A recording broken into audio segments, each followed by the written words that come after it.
Hi, my name is Andrew and welcome to this episode of Coding Matters. Today we're going to be delving deeper into activity-based management and funding, and I'm joined by Rachel Trethewey and Bridget Kelly, who come from the activity-based management and funding team here in the Central Adelaide Local Health Network.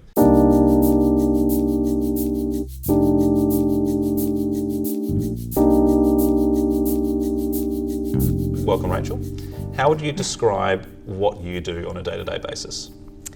Our specific unit within the activity-based management and funding team deals with the classifications and the health information management, governance and advice. So we develop education programs, answer queries, write policies and resource materials for LHN staff, coders, medical records managers and anyone that comes into the medical records or coding side of things. Sounds like a lot of detailed work. Yes. Excellent. Well, glad to have you here, and I'm hoping to learn a bit more. We're going to talk about the health data journey, not just in patients, but other journeys and the data of patients as they encounter the health system. We're going to delve a bit deeper into activity-based funding and the costing and other elements there, so we can understand that more, as you've seen linked to our previous videos. And then we're going to finish on a few coding myths, which I'm also looking forward to, as there's a lot of commonly misunderstood things that we could probably tweak up a bit. Tell us about the health data journey. Okay, so most of you will be aware that the health data journey begins with the documentation in the medical record, and clinical coders read through all of this documentation to extract information about the diagnoses and the procedures that were performed and the care that was given during the patient's stay in hospital. So that's really the starting point, and we call that classification. So the clinical coders will classify that information into the codes, and then that gets grouped into a diagnosis-related group, or a DRG. That information is fed into SA Health, into our unit, and at the same time the costing staff in the hospital are also collecting information about all of the costs and resources that were used in the treatment of patients. So all of that data comes into SA Health. We put it through data quality edits and a checking process to make sure that all of the data is of good quality, and then it gets fed up to the Independent Hospital Pricing Authority, or IPA as we call them. So this is all, so far, it's like the clinicians have written all this stuff and then it's taking those steps within our organisation. Yes. And at this point the data is actually leaving our organisation, Yes. anonymously, I'm guessing. Correct. Yep. So it's all collected at patient level, but it gets fed up at patient level but without any identifying characteristics up to the Independent Hospital Pricing Authority. So they are the regulatory body that looks after all of the classifications, and they use all of this data to analyse and come up with an average of the cost of a patient episode. So the costing data goes into the National Hospital Cost Data Collection, and they determine each year what the national efficient price is based on this average of an episode of care. So this is really important to know, that the coding and the documentation that you're putting into the record is used on a lot of different levels, but ultimately it feeds into the national efficient price. So that's all of the work that happens at a national level, and then all of the information that we feed through to IPA determines how much funding is paid back to the South Australian Department of Health. Once it comes back to South Australia, we enter into negotiations with the LHNs, and we come to an agreement in the service level agreements, or they're sometimes called health performance agreements. So service level agreements and health performance agreements are based on budgets and expected activity levels and commissioned activity that you propose to do for the next financial year. So within those agreements, we determine how much funding comes back to the LHN, and then that's fed back into the system and the whole cycle starts again. Okay, so I suppose breaking down a few of those terms for junior doctors such as myself, I've heard of commissioning before, and that's the idea that at a higher management level we almost set a vision and budget for a certain level of activity. So perhaps in my area of cancer, that we might expect we're going to treat a certain number of people with intensive chemotherapy per year. So we're using this data at a local and national level to help set the budgets and provide that care. Or perhaps from a surgical level, they might say, this is how many elective hip replacements that we would expect this hospital to do over the next year. And they try and budget for that based on previous year's experience. Correct. Okay. So the NEP is based on the financial data from the previous financial year. So currently we're going to transition to NEP 22 as of the 1st of July 2022. That's based on information from the 1920 financial year. But in terms of the service level agreements, we're using the data that was submitted from July to December in this current financial year. So you can see that the things that you're documenting and the things that are coded are directly impacting on your budget for the coming financial year.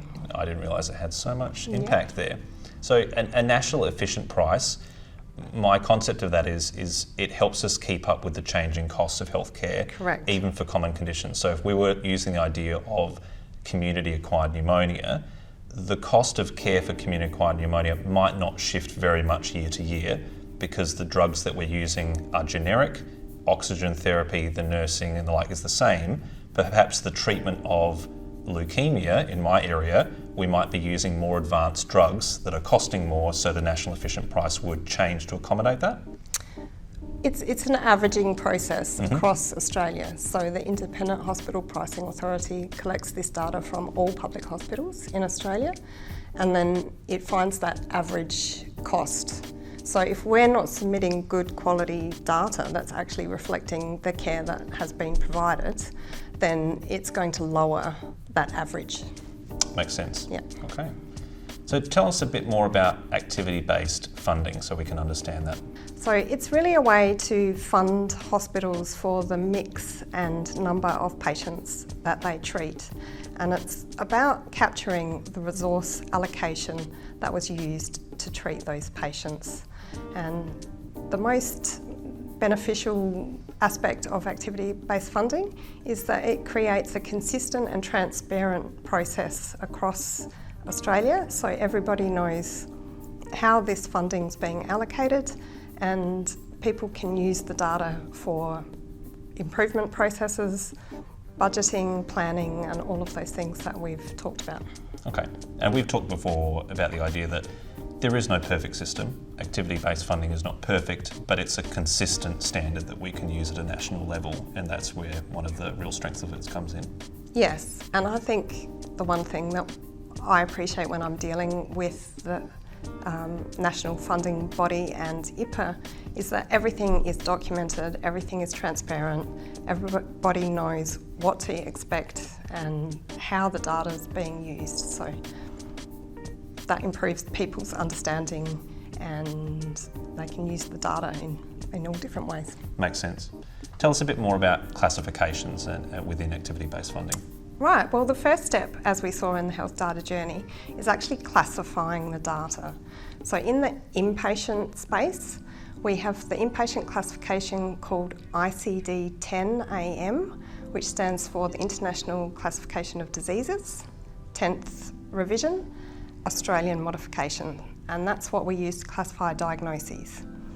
ACHI is the Australian Classification of Health Interventions, and ACS is the Australian Coding Standards, which governs how we apply all the rules and guidelines about what we can code and where we can abstract information.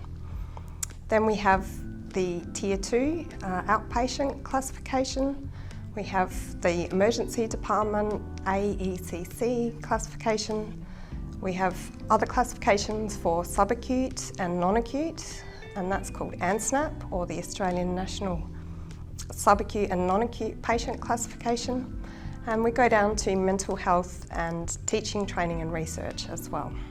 It's a lot of very specific, customised classifications. I thought I had a lot of acronyms within haematology, but you've really got your own set. Absolutely. I think I really like ANSNAP. That's it's good. That's I like the smoothest ANSNAP one. Yeah. And I think We talk a lot about coding. So when we're talking about coding, we're talking about the inpatient classification because they are codes assigned by clinical coders. But all of the other activity has its own classification and different ways of classifying information. But it gives us a consistent way to capture data and enables us to analyse data. Makes sense. So you've got an example here of how care type and the classifications can change. Do you want to talk us through that? So quite often a patient might go through a whole lot of different classifications during their stay in hospital. For example, they might come into the emergency department with a fracture and that gets coded in the AECC or the Australian Emergency Care Classification, which also utilises the ED Principal Diagnosis Shortlist. And then they get transferred to the ward for some surgical treatment and some post-op aftercare, and that information is classified using the ICD-10-AM ACHI and ACS, which then gets grouped into a diagnosis-related group using the AR-DRG, which is the Australian Refined Diagnosis-Related Groups. They might then be transferred to a rehab ward for some other ongoing care that's classified under the ANSNAP or the subacute classification. And finally, after discharge, they might be referred to come back and have some follow-up outpatient care, and that's classified with the Tier 2 classification. And it's interesting to note that all of this activity is assigned an NWOW value.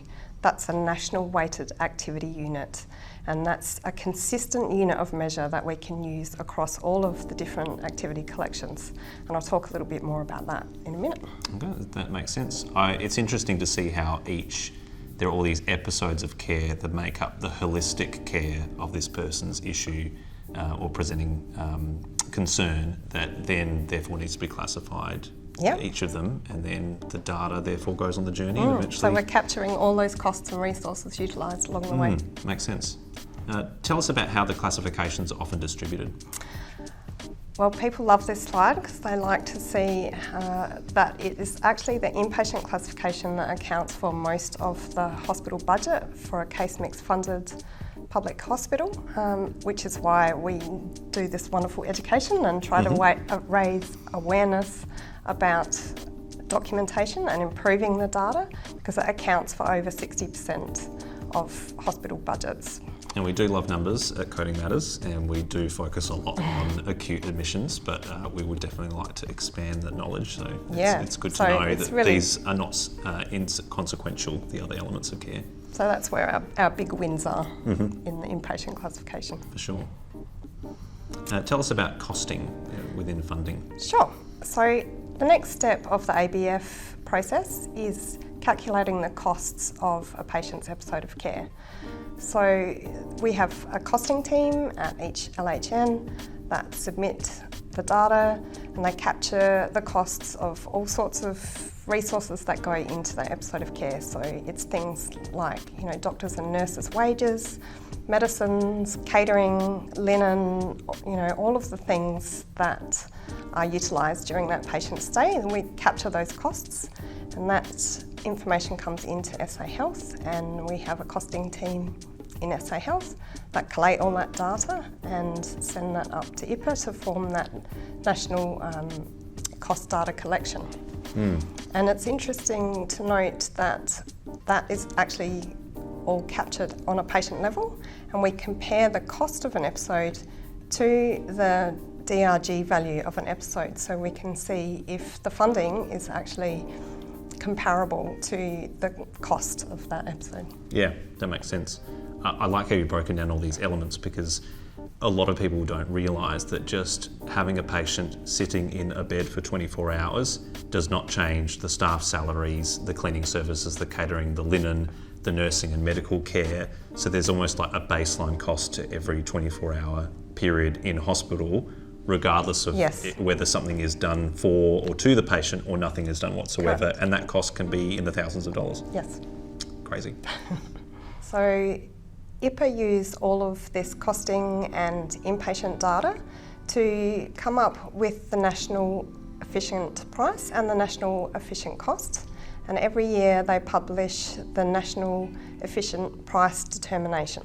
So they are averaging all of these costs and coming up with one unit of measure, which is the national efficient price, which we use to fund case mix funded or activity-based funded hospitals, which are usually the larger tertiary hospitals. So the national efficient cost is used to fund the smaller block funded, usually regional hospitals, where using activity-based funding is not sustainable because they don't have the levels of activity that the larger hospitals have. So they receive a fixed cost with a little bit of ABF funding on top of that. I didn't realise they were on a different model. But that makes sense when you outline Yeah, that way. because they have fixed costs whether they've got the patients or not, Yes. whether they have that volume of activity. Yeah. So they get a fixed cost plus whatever activity they have on top of that. Yeah, whilst in the larger hospitals like here in Adelaide, we're pretty much full all the time. It's just a question of how active care is there for each of the patients in those beds. Yeah. So activity-based funding is still relevant to those smaller hospitals. They still have to report that activity, but they can rest assured that they're still going to be able to keep their doors open. That's good, very important. So I just was going to say on that previous slide that we're coming up to the NEP 22 determination, which is going to take effect on the 1st of July this year. So the previous NEP for 21 was worth $5,597, and as of 1 July, the NEP is worth $5,797 for the next financial year. So the average price of care is slowly increasing. Correct. Makes sense. Tell me more about the relationship between these pricing and costing and the diagnosis-related group. Great. So in the inpatient classification, when we get to that final step of grouping the episode data into a final diagnosis-related group or DRG, each DRG is given an NWOW value. So NWOW was that National Weighted Activity Unit, which is a consistent way to measure activity across all of the classifications. And when you're trying to calculate the cost of an episode, we calculate the NEP and times it by the NWOW. So we've got an example of a hip replacement with a DRG I33B. That has an NWOW value of 3.5226, and if we times that by the NEP 22 of 5,797, we get a total funding reimbursement of $20,420 for that episode. Okay. Some of the examples that we've used in coding matters previously, we've just been looking at that end number.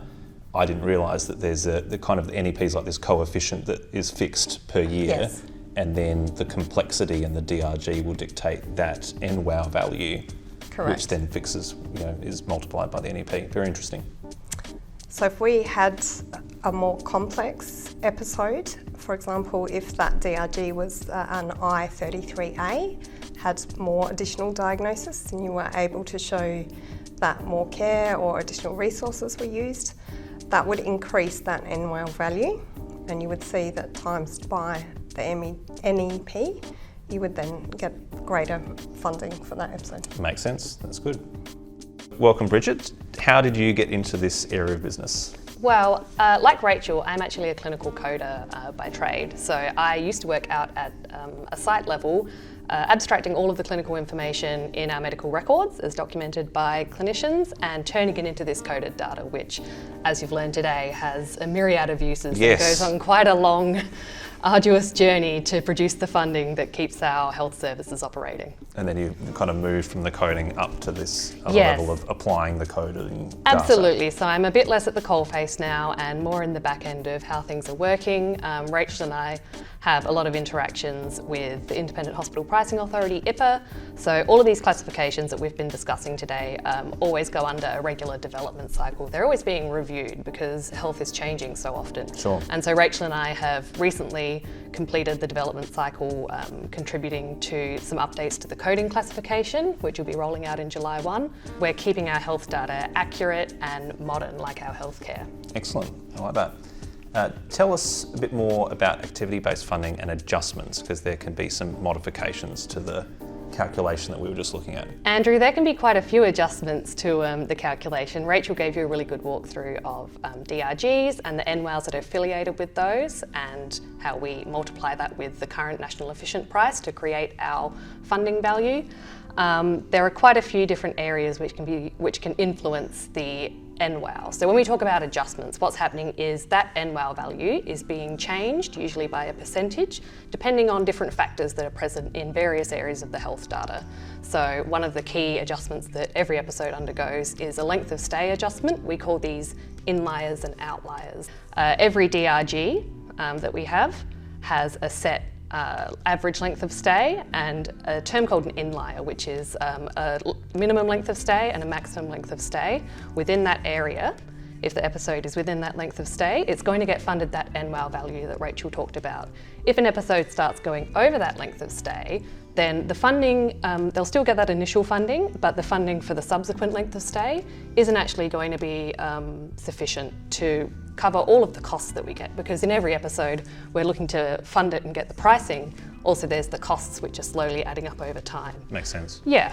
So it's almost like there's an average length of stay, there's a range associated with that. You're an inlier if you're in that range, you're an outlier if you're out of that range, usually by exceeding. Absolutely, and the inlier and outlier adjustments are essentially functioning to try and incentivise health services to keep lengths of stay a bit shorter within that inlier period, because it means we can get another patient into that bed and we can continue to generate funding, but also it's a better outcome for patients. We don't want patients staying in hospital forever. We want them to be able to go back home or to their health, residential health facility or wherever they're living, which is a better outcome for them. Yeah, I've heard it said many times as a junior doctor that we spend most of our money on the patient in the first 48 to 72 hours, and that's also where most of the interventions are happening, which is where that costing is, and after that it just drops off. And so there's some motivation built into the funding to promote timely discharges so that you can then use that bed as a really valuable resource for more care for the next patient. Yeah, absolutely. That's a great way of putting it.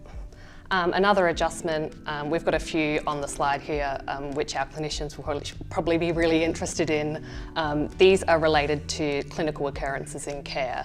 And these funding adjustments occur when usually there's a preventable or an avoidable circumstance that's happened to a patient, and it's usually something negative. So there are three main, we call them safety and quality adjustments, because they're usually something to do with the safety and quality of care. Something's gone wrong, and so that's why these incidents have occurred, and that's why the episode's being adjusted in funding. So the first one is sentinel events. These are the really serious ones.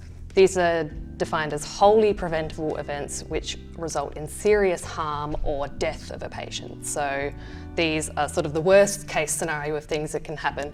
We're talking about like a medication error which causes a serious illness or death of a patient. In surgery, it could be something like performing surgery on the wrong body part or on the wrong patient. There are also some other sentinel events. Sounds seriously harmful there. Seriously harmful. Fortunately, it doesn't happen very often, hopefully not at all. No, we're talking, these are very, very low occurrences, probably in the single digits each year. Yep. But what happens with these sentinel events when they do occur is that no funding is awarded to that episode, because what's happening when there's a sentinel event, we're seeing there has been essentially a complete failure in existing compliance with safety and quality mechanisms for patients. So say if there was something like a medication error, where medication's given to a wrong patient, the question arises, why haven't clinical staff been confirming a patient's identity, which, as we know, is a normal path of care. So it's when the existing structures and the existing procedures that we have in a health service aren't occurring and something like this occurs, that's what a sentinel event is capturing. And obviously there's a lot of safety and legal accountability, but here there's a financial accountability that's built into the system as well. Yeah. So it's just a sort of added measure, like an added disincentive, as if there isn't enough disincentive already. Indeed. I mean, we've talked a lot about hospital-acquired complications. These occur much more commonly than the sentinel events. Very glad that the sentinel events are very rare. Tell us more about those Well, the good thing to talk about hospital-acquired complications in this video is that there is already actually a very excellent hospital-acquired complications coding matters video in We did place. unpack that a bit more. So yeah, so I definitely recommend looking at that video as well.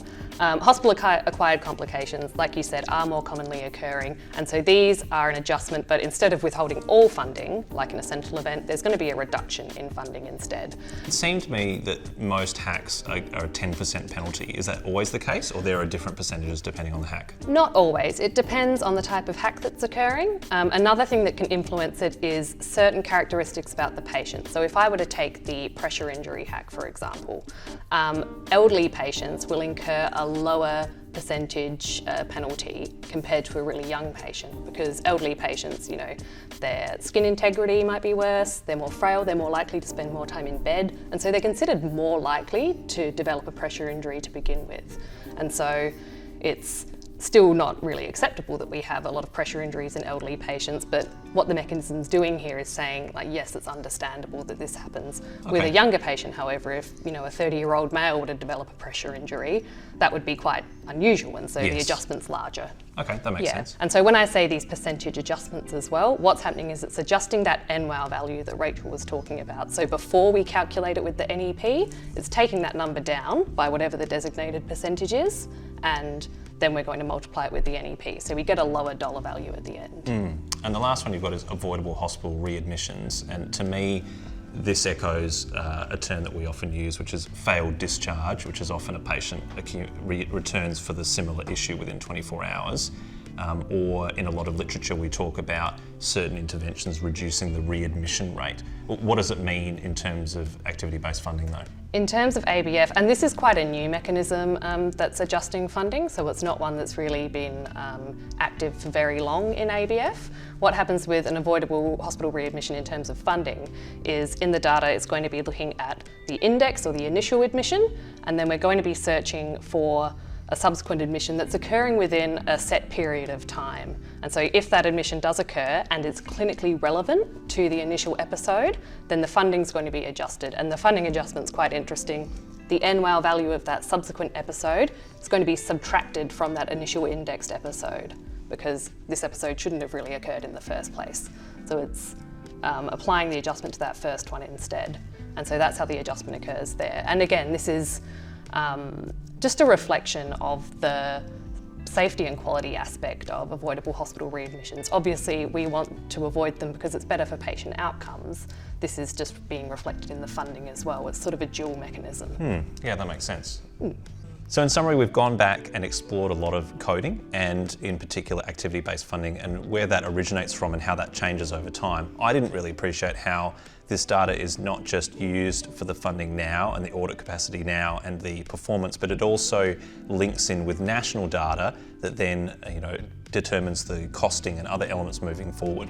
Absolutely. Health data is really quite cyclical. So what we're putting in now into our system, submitting up to IPA, is going to inform future years of funding, which is something that's really important and not really quite widely known.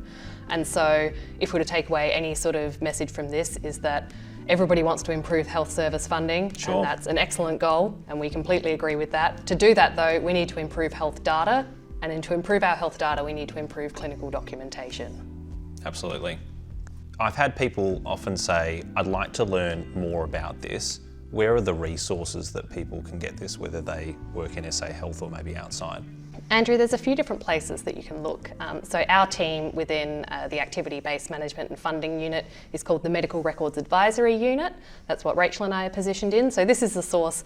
Unfortunately, it's only available for SA Health staff because it is on our internal intranet, but we've developed a range of resources around subjects such as hacks and clinical coding, some details on episodes of care, which I know is an area that is of interest for one of your future videos. There's all sorts of fact sheets and resources there for people who wanted to get a bit more information for themselves or if they want to distribute anything further. If somebody's after the really technical information, like our price weight tables, technical specifications, the best place to go would be the Independent Hospital Pricing Authority website. That's ipa.gov.au, because they're sort of setting the standard of all the work that we're doing, and so all of this information is publicly available as well. Like Rachel said, they really operate on a mandate of transparency, so all of this information is available for anyone to access and download at any time. Wonderful. Well, thank you, Rachel, and thank you, Bridget, for joining us. No, it's our pleasure. I've learned a lot, and I hope that you guys watching at home or at work have learned a lot, and look forward to another episode coming soon.